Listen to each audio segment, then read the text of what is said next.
You did everything right. You saved, you budgeted, you watched the listings, and the house still slipped further out of reach. Every year, the down payment you need grows faster than the money you can possibly stack toward it.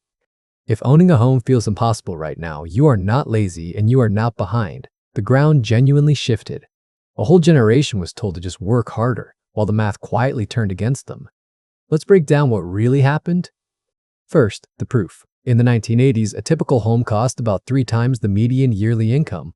Today, that same ratio has climbed to roughly 7 or 8 times income in much of the country.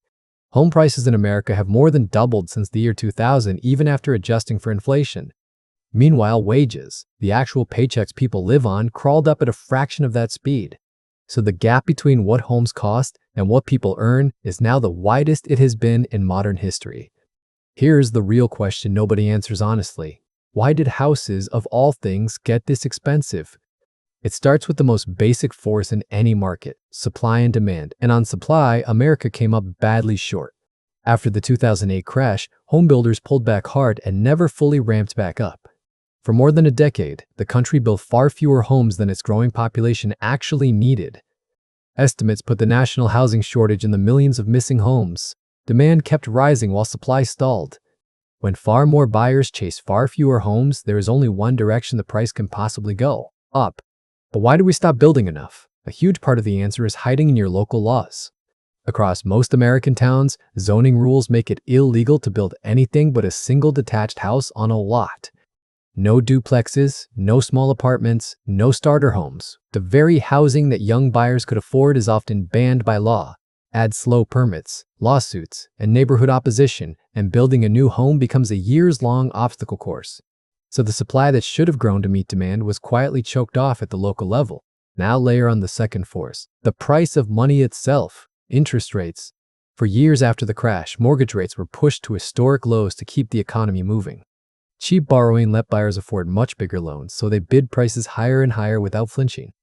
When the cost of borrowing is near zero, the cost of the house itself can balloon, and it did. Then, to fight inflation, central banks slammed rates upward at the fastest pace in decades. Suddenly, monthly mortgage payments doubled, but home prices barely fell. Buyers got the worst of both worlds, and it created a trap. Anyone holding a cheap old mortgage refuses to sell and lose it. So fewer homes go up for sale, the shortage gets worse, and prices stay stubbornly high. Economists call it the lock-in effect. Now the third force, and the one that makes people angriest. You are no longer just bidding against other families. Over the past decade, Wall Street discovered that single-family homes are a fantastic investment.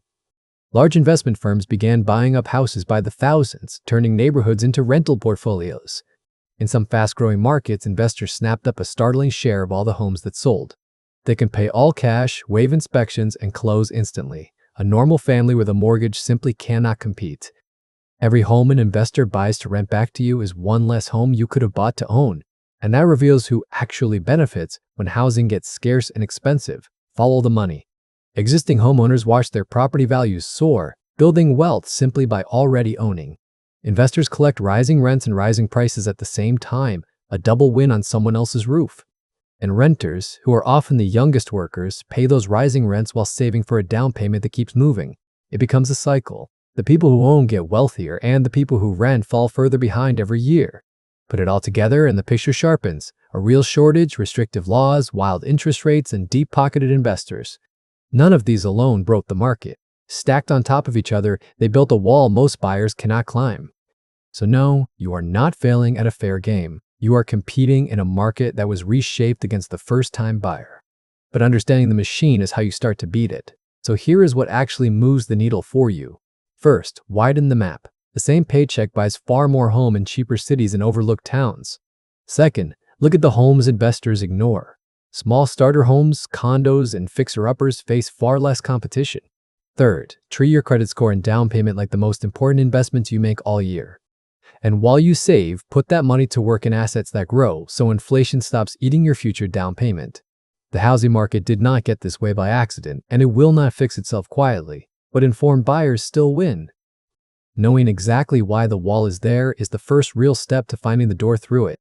That is what we do here. This is Brainonomics.